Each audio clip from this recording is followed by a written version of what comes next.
Hi everyone, welcome to another episode of In Focus. Today we are joined by Harvey Neve, who is the Director of Digital Data and Technology at HC1 over in Darlington. Harvey, thanks for joining us. I am. Thank you for having me. Good to see you. No worries at all. No worries at all. Harvey, I'll start us out before we get into some background. I'll start us out with the first question we ask everyone. In your opinion, what's the most exciting thing about or interesting thing about working in tech at the moment? Well, I think it's got to be the day after GPT-4 was launched. It's got to be all the AI stuff, I suppose, if you look at tech in general. But I think technology just over the last 10 years is just changing. It's becoming an integral part of everyone's lives, isn't it? And some of the stuff is totally amazing, but some of the basic stuff should be better than it is. So just helping drive that and being involved in all of that is brilliant. Being around lots of creative people is really motivating as well. I've always found that. So yeah, all good. Absolutely, and I think we'll come on to some of that, helping people's everyday lives with some of the work you're doing on HC1. But while we're on the topic, it seems to come up in every one of these that I do about GPT. Is that something you, as an organisation, you think there's some leverage there to do some stuff with that on your end, or? Without a doubt. Don't ask me what it is yet, because I haven't put my head up to have a really good look at it yet. But I was having a quick graze of the kind of step change. It does look like a big step change from the previous version. And I mean, the AI is getting really smart now.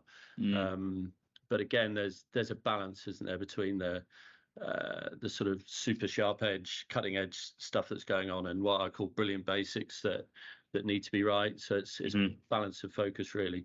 But AI, I'm sure we'll talk about it in a bit. I can't, how many times we mentioned AI, and we're not a minute into talking about this, but I guess when we look back in probably 10 or 15 years' time, we'll see that this year or two is probably a tipping point, another step change in AI. The compute power's there, and the way AI is being programmed and developing now is going to change everything, I think, again. Yeah, absolutely. And it's exciting to see how the application of it will improve things, make things quicker, possibly make things worse, depending on how it's used. And if you don't implement it right, it can have sort of some fairly big ramifications for your systems as well. But watch this space, I suppose.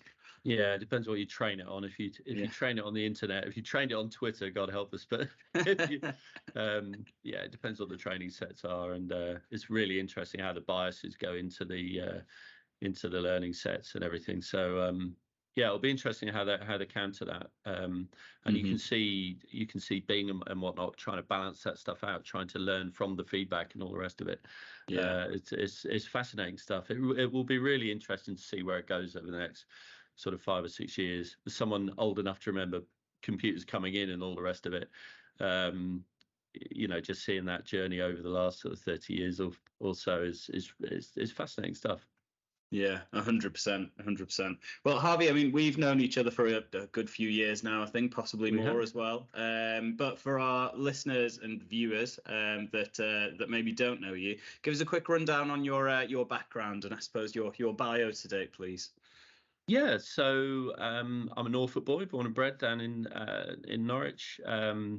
I started out when I left school. Me and a mate set up a filming business, which is still going. So there's some interesting stories about when video was starting to be portable, and we set up a filming company doing weddings and all that stuff, promotional videos and God knows what. So that's probably when I got properly into tech. To start using the big video editing suites as they were then. You can do more than that on your phone now, but back then they weren't that clever. I went from there into pub management, went into Whitbread. That's when I started my career proper, really, sales and marketing. Worked through 16 years at Whitbread. I headed up the UK sales teams, worked abroad over in Chicago, based out of there, launching Boddingtons, would you believe, to the Americans who didn't really know what it was. Called it Vanilla Guinness, I remember. We got a mention on Friends. So Joey loved Boddingtons, if you remember that episode, for the wedding when they were coming to London. But classic sales and marketing stuff there, and probably where I learned a lot about, it wasn't called user-centered design then. I don't think that phrase had really come about, but Whitbread were a really groundbreaking company in the way they were doing research and understanding their customer, and the way the brands express themselves to customers, the way we delivered an experience to our consumers. And I led building a team to deliver a consumer experience, the best consumer experience of our brands. I remember it. So there was some early learning there, which I've taken to today, really, about user-centered design, as it's now called. We had, would you believe, what do you call them, slide rules, working out sales formulas and this, that, and the other.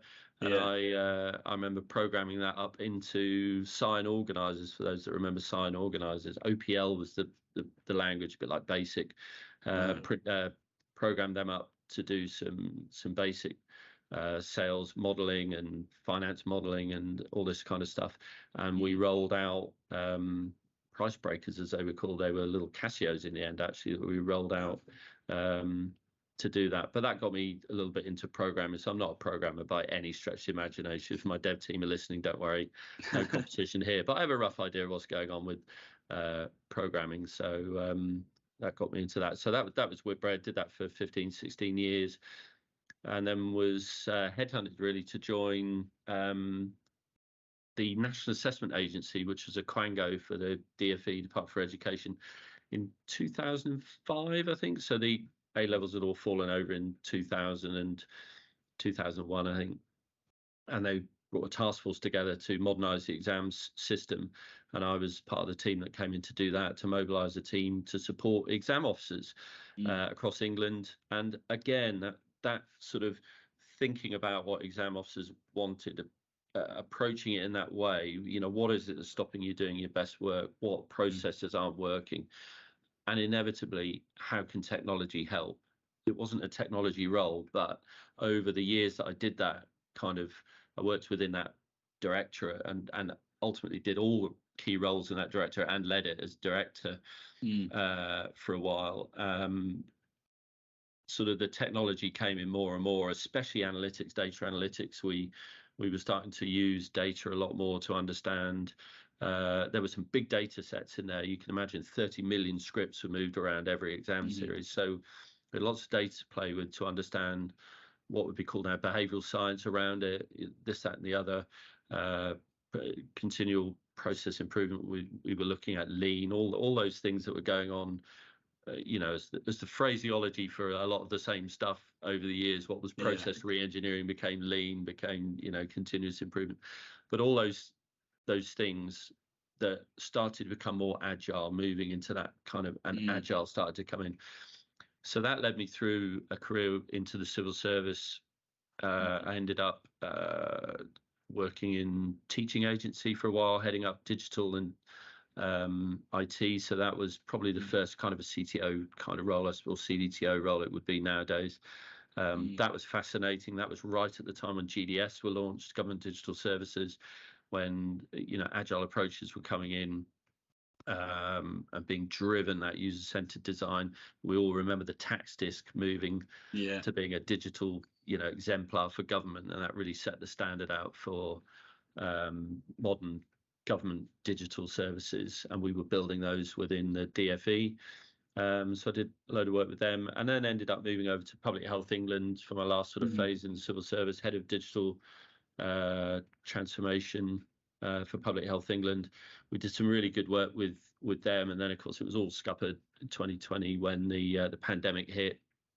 I was about ready to move on at that point, but I hung around for about a year just to try and do my bit as part of the team that were sort of pulling together the response to COVID. And I went from there to I fancied working out in the vendor side, if you like, the supplier side, and went to a company called Formatics, who are a digital delivery company, working on government contracts again, doing some really big build across MOJ, Home Office, the police, and other departments. So we were doing digital design. That was really interesting. Did 18 months there. Lots of bidding, the relentless bidding that companies do, but a real insight into the sort of scale up mentality and the way these businesses work. some great people there. Really enjoyed that, and then got the opportunity again. Got a conversation out of the blue. Really, this opportunity came along, HC1, to lead a transformation portfolio, a technology transformation portfolio, which was the rollout of Wi-Fi, SD-WAN, and new networks, and a data center move that we're doing here. I was 3 or 4 months into that when the IT director here moved on, and I was offered the role, and that's when we talked about the change really from it wasn't a fully traditional, but that move from being a more traditional IT team to being a full-on DDAT, digital data and technology team. So that was why it changed from an IT director role to a DDAT director role. I'm sure we'll talk about that in a minute, but that brings me bang up to date, I suppose. And then I do other bits and bats outside of here. So I've always been passionate about nature and environment and that. So I'm a trustee at Durham Wildlife Trust. And I sit on a landscape partnership board as well, and I'm actually a chair of a parish council, would you believe, as well. So I've done that for about 10 years. I know. So I've still got my hand in the old public sector as well, a bit bicker and dibbly sometimes, but it's a great thing to be involved in. Another whole experience set there. Good. I mean, what a career as well, and what a variation as things go. And I think the thing that's really interesting, and I think you hit the nail on the head, a lot of stuff that you've been doing over your career, it hasn't drastically changed in all of it. It's just the terminology that we apply to that has now changed. And I think a lot of the terminology changes. Some of the approaches is anchored in the same things. The big thing I've seen shift is the focus from solutions. So Prince is very much, get the solution, get the requirements, get the solution, build it, and then launch. Agile is very much the understand the needs, work back, iterate, we all know the difference. But from an IT point of view, IT used to always be very much embedded at the end of a process, and now it's very much, DDAT teams are very much embedded at the beginning of the process in these multidisciplinary teams, a sort of fully paid up member of a team that are there to drive delivery against those user needs, those benefits delivery, and all the rest of it. So I think it's kind of, like I say, going back to Whitbread days. I'm going back a fair way, really. It was we were starting to think about driving that consumer experience of our brands. That's what we talked about, because we knew it was the last 25 seconds or 30 seconds of delivery of that beer into a glass that was the start of the experience, and it was the experience that people were buying, not first and foremost necessarily the product or the brand. There were lots of products and brands available, and just that insight and that way of thinking and structuring up operationally behind the experience rather than functionally, that's where I saw it start. And you're going back a lot of years, probably to 30 years or something. So but now it's kind of, for so many of the digital native companies, it's just the way they're born. That's just the way they are. In the care sector, it's not the norm. It's the norm to have person-centered care. Absolutely. I'm sure every care company is all about delivering care for the people that are in their charge in our residents. But when you bring that out of that point of service delivery, if you like, and actually wrap all the service teams around all that talent, all that energy, all that investment, that time, when you wrap it around flowing the benefits out to our residents, and anything that doesn't add value and benefits to our residents gets cut it away, bring technology into streaming. That's a very different way of thinking.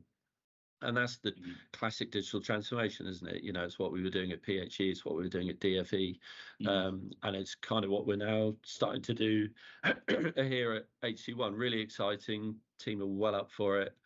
A long way to go. Do you think that the sort of tipping point for companies when they go from one way of working to being more user centered and being more IT as a thread through everything is when IT touches almost everything in the organization, so it becomes less of what I would class as a traditional organization, and it is more of without IT and technology, because we're so reliant on it in such a lot of spaces, that this company may cease to exist? I think it is, and I think transformation happens for two broad reasons. It's either there's some insight in like, we should really do this, it's a good thing to do, so it's quite responsive, proactive, or it's somebody else is doing it and we're going to get put out of business if we don't move, reactive. And of course, a response is always better than a reaction. If you were in hospital taking your medicine, it's good to hear that someone's responded, not reacted. So I think if IT are just seen as a cost center, you've got a problem. So renaming and getting out of that shackle of just being that constraint of just being a cost is really important for people leading IT teams, if you like, technology teams. And technology and the application of technology is so much more than just the IT and the infrastructure and whatnot. That's really important. But the digital element, the service design, the products and services that are being used are where the rubber hits the road, if you like, where the benefits are realized. And as a result of that, you're drawing in data to deliver those services, you're creating data as a result of them, and then hopefully you're doing something with that to iterate and create better products and services. So so that's your digital data and technology. So when I express that here at HC1, we talk about, I say that digital data and technology were always in your IT team, but figuratively thinking about each one of piece of that through the specific lens of digital data or technology allows you to not be constrained by it being an IT cost.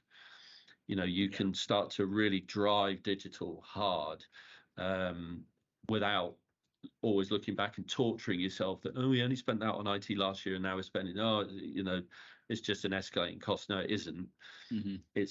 It's a transformation of your business model. It's how you're delivering value out to your customers, or in our case, to our residents, and making sure our colleagues can do their best work. And it's just a different way of thinking.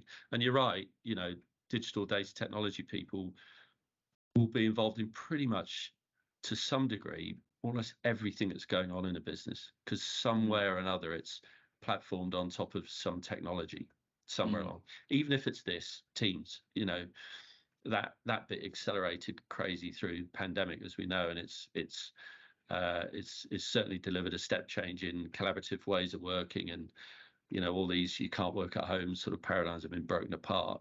So that lends itself to those multidisciplinary teams. You don't have to all be in the same office. You can work remotely and collaborate, share and learn and do all that stuff via technology now. Which most companies are going to be using more than maybe they ever did. They were forced into it maybe during the pandemic, but the smart ones have really embedded it as a core way of working within their businesses. Absolutely, and that's the exact term I use when I'm talking about this type of thing. It's a forced transformation, and I think everyone that didn't have it already sort of went through an element of it, because I remember even in the role I was in there, it was almost like we even had Skype for Business at one point, if anyone remembers that. And it was almost like, hang on, how does this thing work? What does it do? Are we set up properly? And we were.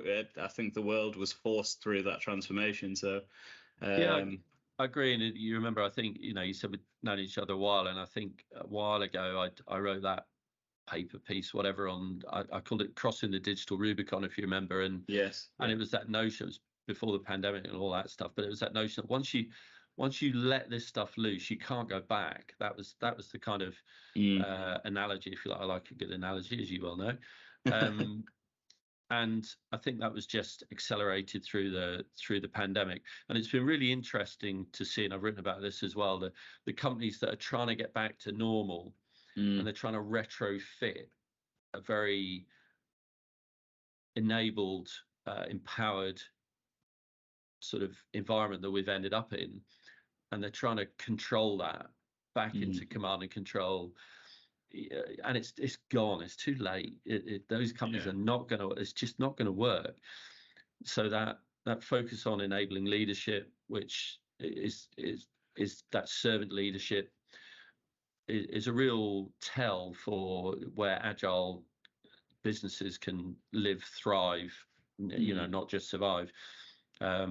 Because that freeing of empowerment to multidisciplinary teams, not just functional, command and control sort of structures and whatnot that move away. If you've had a load of that during the pandemic, you're not going to want to go back to that. You're just not. So you've got to kind of work with it, and that's a different skill set for leadership, different skill set for the teams that are working in that way, and it needs to be led and driven.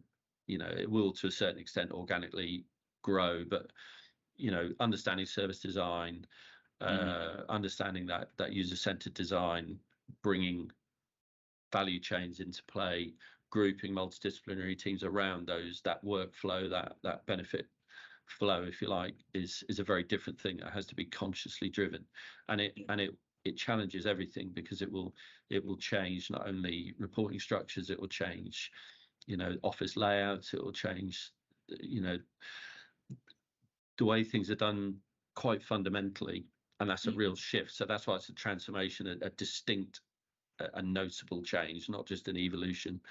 And I love it. It comes back to your first question, what do you like about technology? I think it's that technology is as much about the behavioral change nowadays as it is about just rolling out tech, probably more so about the cultural change, if you like, behavioral change. Yeah, absolutely. And I mean, you've come onto it quite nicely there yourself, which is always a good way to go with these podcasts. But you joined HC1. It wasn't. I'm trying to remember. It wasn't too long after the pandemic, or it's hard to know when the end point of that phase of our lives was. But joining a company in the care sector that was hit. The care sector itself was hit quite hard. Really coming in. Talk us through what that was like, and then I suppose coming on to the transformation, how things were and how you're looking to get them to where they need to be, and sort of the impact on the people, both I suppose in the digital data and technology teams, and that sort of shift within themselves, and then the wider business. It was a year ago. It was my year's birthday this week, so a couple of days ago. Since I've been at HC1, and it's been it's gone really quickly for me. I think they do when you get older, don't they? But it's how's it changed? I suppose it was the end of the pandemic, so a lot of our offices have still got the screens up. There were a lot of restrictions in the homes, face masks, you had all the COVID tests before you go in, etc., etc. So we were definitely in the run out at that point, a lot of restrictions on. So I think what I've seen over the last year is a lot more people coming into the office off and on. That sort of hybrid working, I'm really relaxed about it. I don't care where people do their work. It's just do it where it works well. I would say flexible working's about getting your work done in the most appropriate place, but your work-life balance and productivity shouldn't come at the cost of somebody else's. So I ask people to think about that, and that usually drives the right behavior, because you can't do that on your own. You have to work with others to agree when you're going to be in the office, when you're not going to be, and all the rest of it, when you want to go and see the sports day and or whatever it might be. So creating that right culture. I suppose in terms of the change, there's an element of be the change you want to see, good old quote there for Gandhi.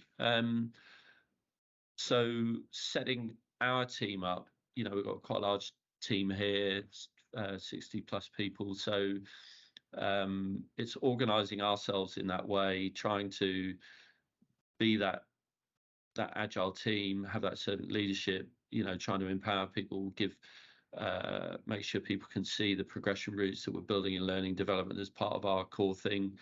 And we do loads of that stuff. We could do so much more, so there's more to do with that.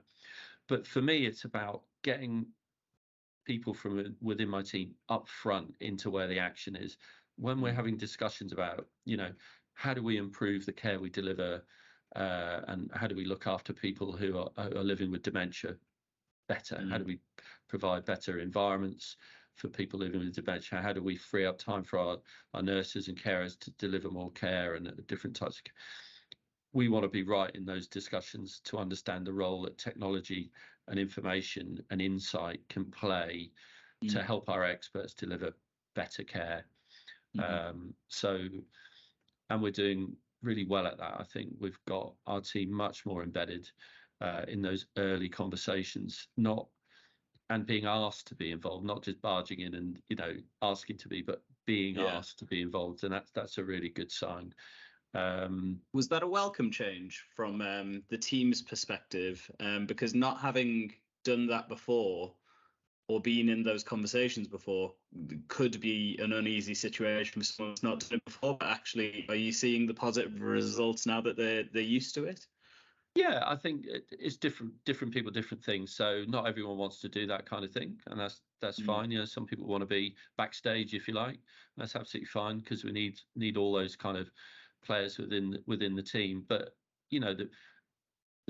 the people we're getting into those kind of product delivery, those leadership digital roles and data and the technology roles, they're comfortable getting into those discussions. I think the best thing, certainly I speak for here, is the culture here is fantastic. So there's none of this weird stuff around our more senior people. It's just everyone's focused on the purpose drive here is so strong. Everything we do is about enabling our residents to lead their best lives, to deliver care that enables that, and therefore to do that we have to make sure that our colleagues that are in our homes and in our support centre have the right tools available so they can do their best work, do it efficiently, effectively. My first blog here, I said we don't care about technology. That was my first blog title about a month in, which is a bit confrontational for a guy that's heading up a technology team. But what I was really saying, obviously, is we do care about technology and the technology team, but the royal we, if you like, the company, we don't care about technology. We care for people. And so everything we do should be lined up behind that. And if you empower and free up people and say, go find out where the action is, follow the smoke, find out where the heat is, and get in there in the debate, eventually they just do it. And if they're adding value at that point, then they'll be asked back, and we're seeing a lot more of that. So I think that evolution and that change over time to a DDAT team from being an IT team. I talked to my team that they'd earned the right to become a DDAT team. They were at that tipping point, and it was a case of we're going over. We're burning the boats. We're going. And it's really exciting. And with such a talented team here, I feel it's a real privilege to have this kind of role to help lead it. Beat myself up every day. Am I doing a good enough job? But it's the meeting I've just come from, we were talking beforehand, just hearing someone in the team setting out their ambition and knowing that we can help that person move their career, and by doing that they're going to start their journey through their career, but also we unleash the talent that person has, which will enable our colleagues to do their best work, which enables our residents to live their best lives. There is such a golden thread that goes through. And when I go out into our homes and see it, it's quite humbling when you go out and just see the amazing work that gets done in our homes, and you see the technological challenge and opportunity that sits there to make it better. Yeah, absolutely. And talking about DDAT teams, do you think this approach is somewhere that all organisations should be aiming to get to? That is where you want to be, or is it specific to specific situations? I think, well, to me, a business by definition is someone that provides something that people want to buy ultimately. So if you want to buy something, you don't buy the product.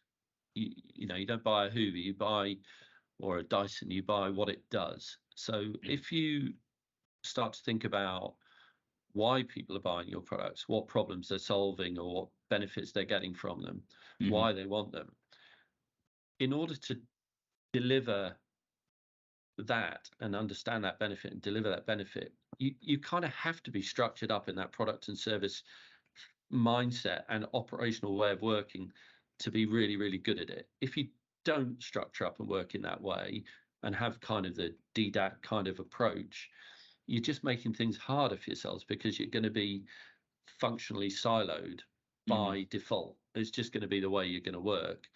and it's going to be very transactional handoffs. Now, there may be transactionally handing off through a value chain or whatever, but the tells are the functional silos, the command and control leadership, the measurement of things that really aren't the benefit.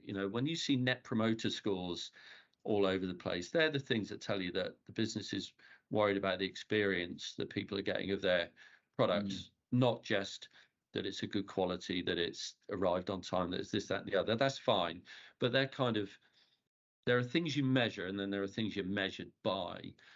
And the reason people swap brands or change products or choose our homes are the benefit, the experience they get of those things. So if everything is lined up to deliver that experience, that benefit, you're much more liable to be successful. And more that's about having a very explicit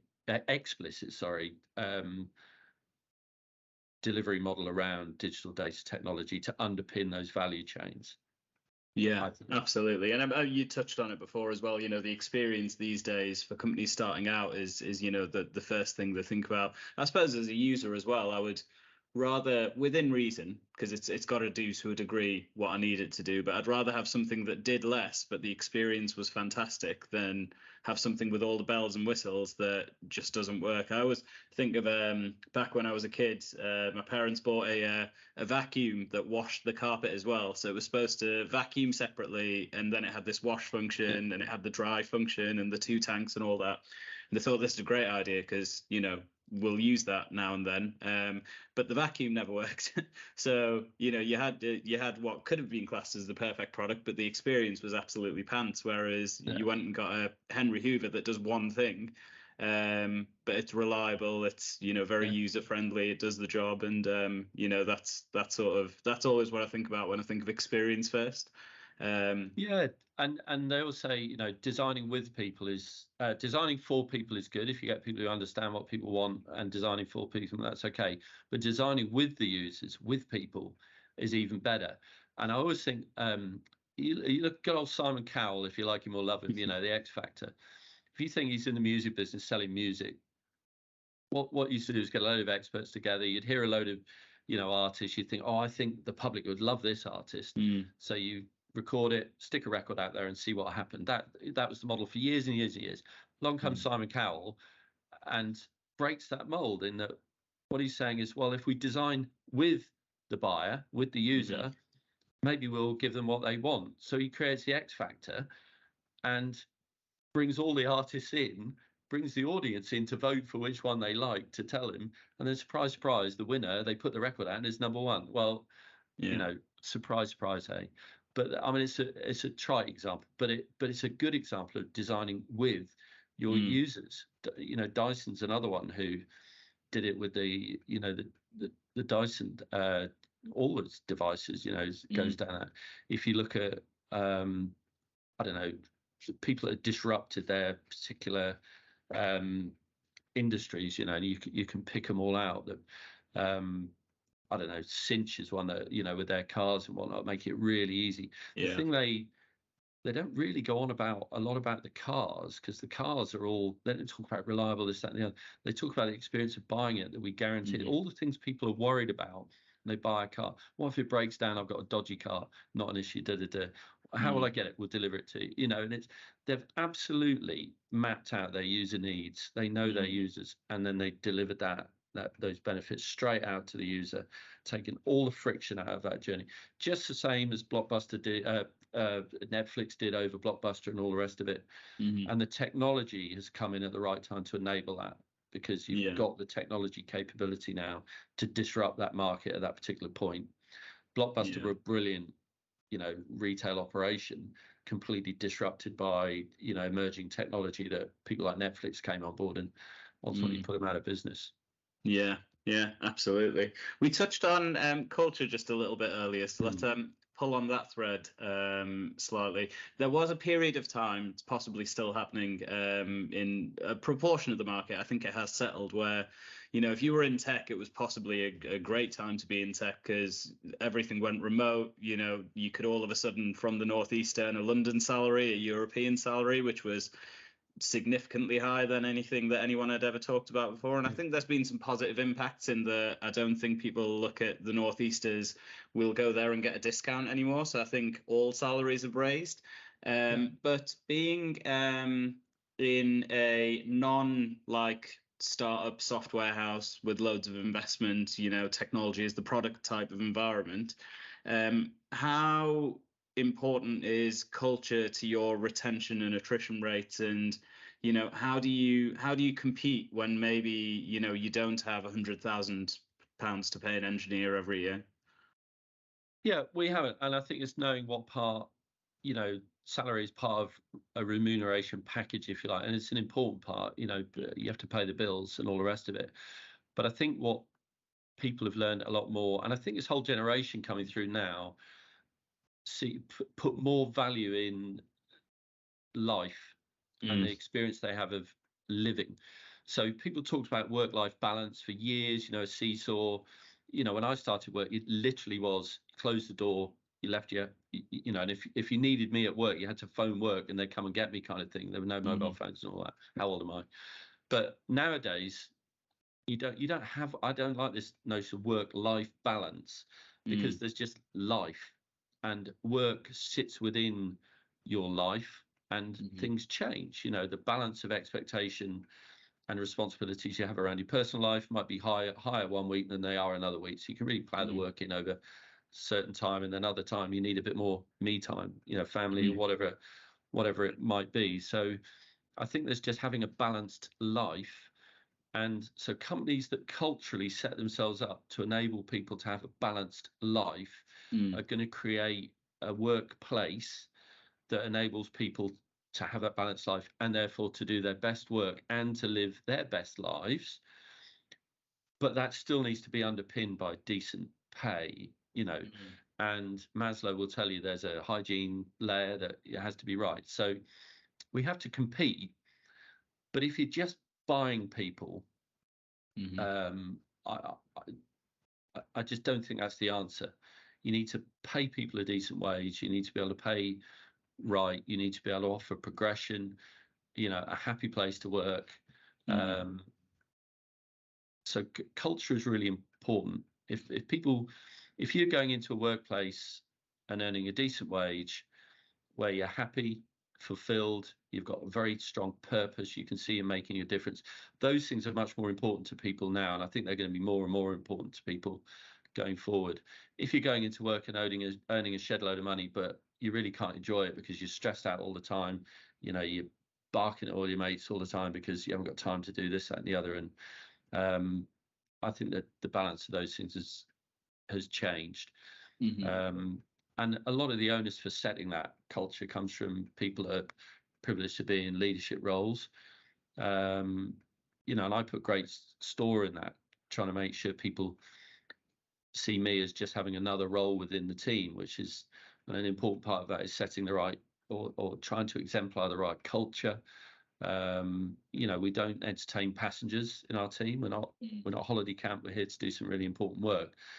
But it doesn't have to be a sort of concentration camp. It can be fun, and we work hard. We have a lot of fun. There's a good work-life balance, and different people need different things at different times. So being alert to that, investing time to understand what people want as individuals is really important, and that in turn helps you attract and retain the best people.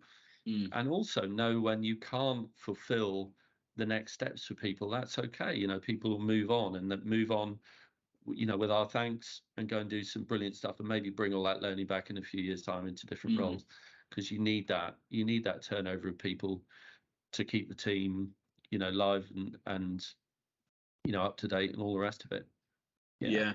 Absolutely. How much do you think social purpose helps you with, it's an advantage being in the sector that you are, because you are literally helping people across what is hundreds of care homes, isn't it, across the UK? Yeah, and I think, I would say it's really helpful because you attract vocationally driven people, people that really care. They're not, our people are not going to get up in the morning and can't be bothered to come into work kind of thing because they fancy a duvet day. Because, we have people that care deeply and work really hard right through our business, whether it's, I genuinely think, people who might think that they're a long way away from the front line of people delivering care directly to our residents, with our residents. But they see that golden thread, as I've called it. So, yeah, I think we're very fortunate. We get, we attract a certain type of people, and that in turn creates a very special environment. We have a director of kindness. Oh, really? And kindness is literally written on the walls.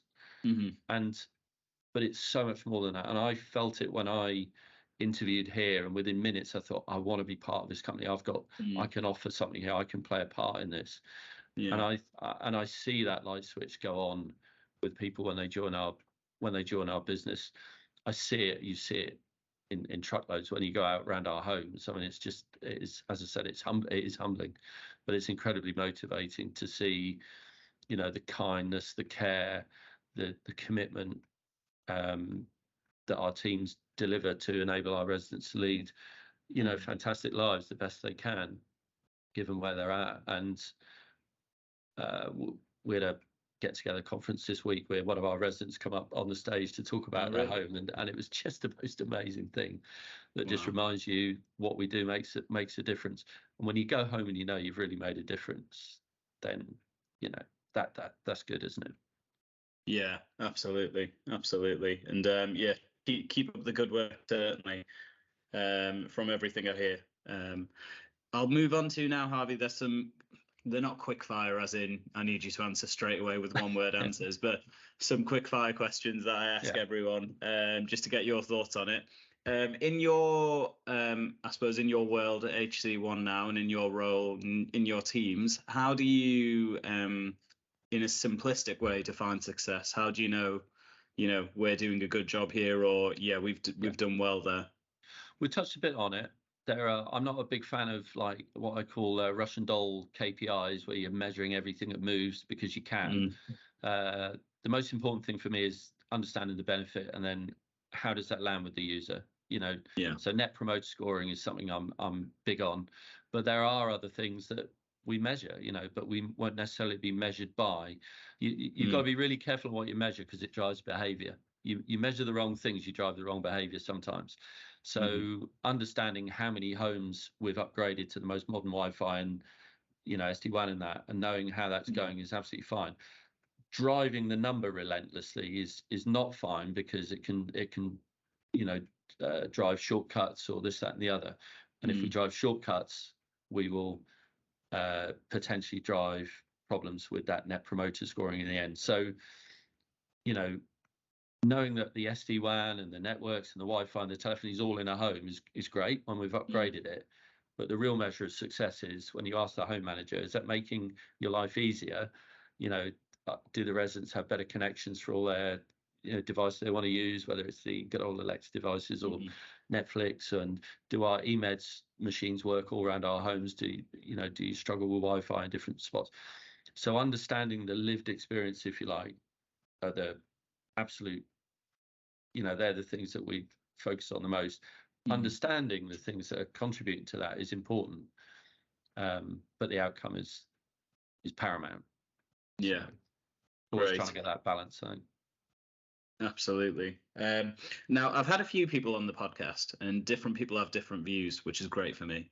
But digital transformation, does it actually really ever end? Because all transformation programs have an end date, but then people think, well, yes, they do, because, well, once we've upgraded to SD-WAN, for example, it's done. There's not much more to do there. But then others are like, well, if you stop transforming and that, then you've already started failing for the future. It's a really good question, isn't it? I don't like the phrase digital transformation, because I think it's just done that really as a phrase. So for instance, putting SD-WAN and Wi-Fi and that in a home is not a digital transformation. The digital transformation is what happens as a result of doing that. And the way of working that can change, the connectivity, the bringing in of Internet of Things and all the wearables devices for monitoring, all those things are the things that will transform the lived experience of our colleagues and of our residents. That's the transformation bit. So does that transformation ever finish? No, because GPT-4 was launched yesterday. So how are we going to enable, what are we going to need to do to enable the benefits that offers? And if it's a seismic shift or a change, distinct change in form or shape, noticeable change, well, that's another transformation. So transformation versus evolution, you can debate it all you like, but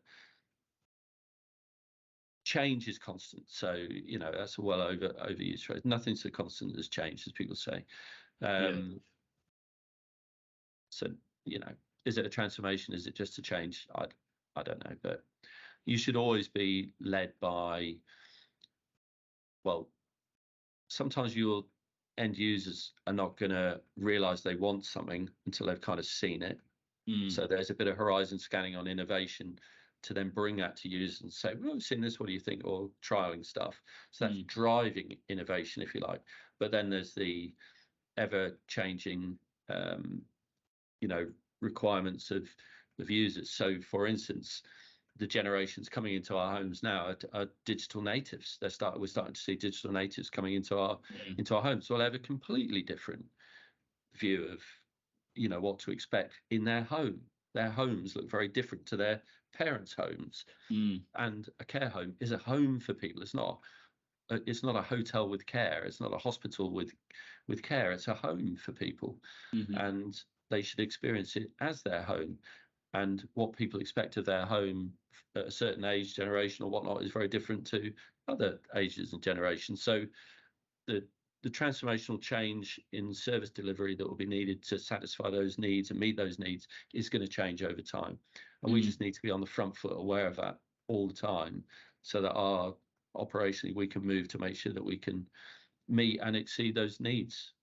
Yeah. Do you find yourself in, because it's interesting, the horizon scanning and the innovative change versus user need change, as in we need it now type thing, because that's where we are. What's the perfect balance there? Because, if you nail all of your horizon scanning, you could be constantly ahead of the curve. But I suppose also that's, without user verification, it's a bit of a gamble, isn't it? Yeah, and I mean, it's a balancing act, and it's a really pertinent question, because I get, I'm in that kind of role. There you go. I've got a presence on LinkedIn and all the rest of it, so it's easy to get to me. I have one of those names; it's not hard to find me, and I get bombarded every day with people that want to help. They want to sell you something, but ultimately they want to help, which is great. Knowing what to look at is really difficult. I have the 3-ring model in my head. Brilliant basics, things that impress, and then wow. And we absolutely, until brilliant basics are brilliantly, consistently brilliant, then the shift and focus needs to be brilliant basics. And that, what was in the impress ring yesterday becomes tomorrow's brilliant basic requirement. So we need to understand what we need to do brilliantly every day to satisfy people. And when you don't do those things, it dissatisfies. You don't get any prizes doing those things. Before we start to look at, spend too much time looking at the really whizzy stuff. But you can't be left behind. So you have to be looking at the whizzy stuff to know what's coming on. And I think you get a bit of a second sight for stuff. You kind of get an instinct for where the market is. I spend an inordinate amount of time reading, networking, to know where where's the smoke, what should we be looking at, considering. I spend a lot of time just reading and watching the wires, reading the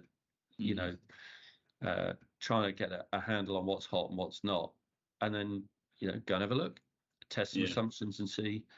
There's always people that will be willing to come in and have a chat, which is good. And we're very fortunate, given the type of company we are, size. We're the biggest operator in the UK, so, and in all of 3 of our markets. So people want to work with us, they want to invest, and they want to help us lead the sector forward in its use of technology and insight, which is great. Good. And last one from me, Harvey. What's the best piece of advice you've ever received that got you to where you are today? And just the one, please. Just the one. Just the one. That's the difficult bit. Well, the one would be a personal one. There's like a businessy one and a personal one. The personal one is always don't listen to the criticism of people that you wouldn't go to for advice. And I always think that's a lovely one, because that stops you getting stressed out about stuff. But I'm going to give you two. Go on. Go ahead. Because why not? The business one is things are never quite as bad the next day as they seem. So if you're having a bad day, think about, will it still, does it matter tomorrow? Does it matter next week? Will it matter in 3 months? Will it matter in a year? And a lot of the time, the things you're really fretting about, probably they're going to be okay. And actually, if you think about those two things together, that's probably your bit of advice. Yeah, excellent. Two sides of a coin. Absolutely. Well, thank you very much, Harvey, for your time. I appreciate it. I know you're incredibly busy over there with everything that you're doing, and yeah, keep up the good work. But thank you again for coming on. Thank you for inviting me. It's been really great. Good to chat. Thanks, Desmond. 1, 2